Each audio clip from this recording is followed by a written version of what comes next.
magnitude of magnetic induction at a point on axis at large distance r. large distance म्हटले from centre of circle of coil N turns, कॉइलचे N turns आहेत, area A, current I. Okay, म्हणजे ह्यामध्ये axial magnetic field विचारलंय. Okay, म्हणजे there is a coil,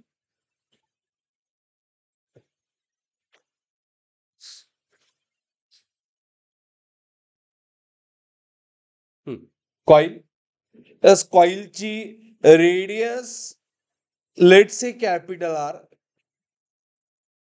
आणि axial distance point वर त्यांनी विचारलंय. ऍक्सियल पॉइंट वर हे डिस्टन्स किती दिलंय? Small r. Axial distance as per formula of ours Z दिलंय आणि इथं बी ऍक्सियल विचारलंय. As per option B axis विचारलंय. आणि गिवन काय लार्ज डिस्टन्स म्हटलंय, फार महत्वाचं आहे. R is a very greater than what,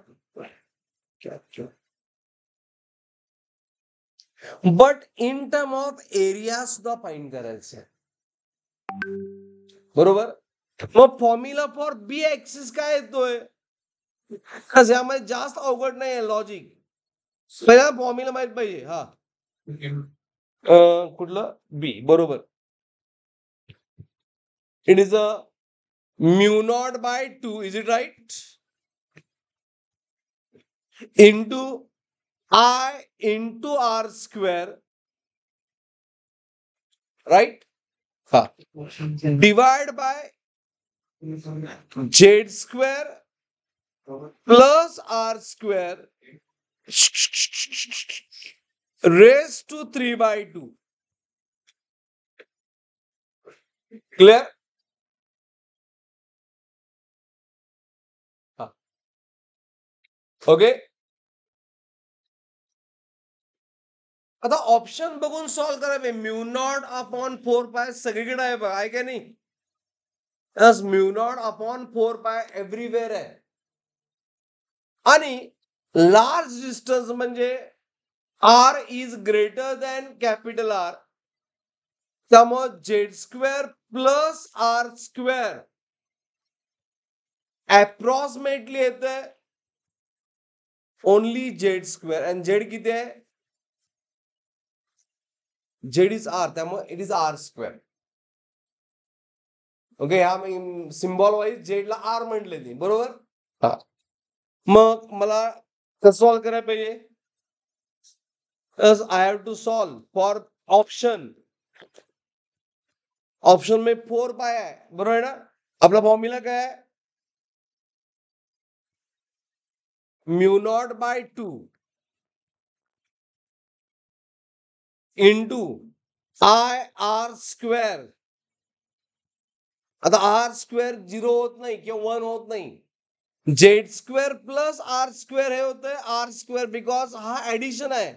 race to 3/2. आणि 4 पाय पाहिजे आहे म्हणून 2 पाय न मल्टिप्लाय केलं आणि 2 पाय न डिवाइड केलं. Is it right? हे स्टेप कळायचं का ना? आर स्क्वेअर कसं आलं? झालं मग solve. It is mu naught upon 4 pi झालं. बरोबर. ऑप्शन मध्ये करंट आहे, but there are N turns of coil, त्यामुळं इथं इंटू एन येणार प्रत्येक वेळी.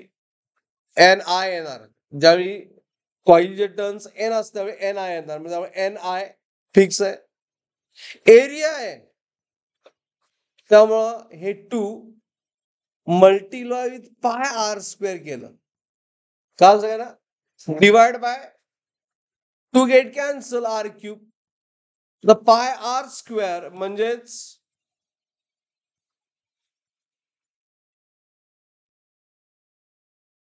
ऑप्शन माइन लिहूया. ऑप्शन कुठलं? बी येते काय? 2 पहिल्यांदा, मग n I pi R square म्हणजे a upon R cube. Understood? Is it clear? Okay, यामध्ये काय डाऊट आहे? Got it everyone? तर आपलं डिस्कशन कुठलं चालू आहे आता?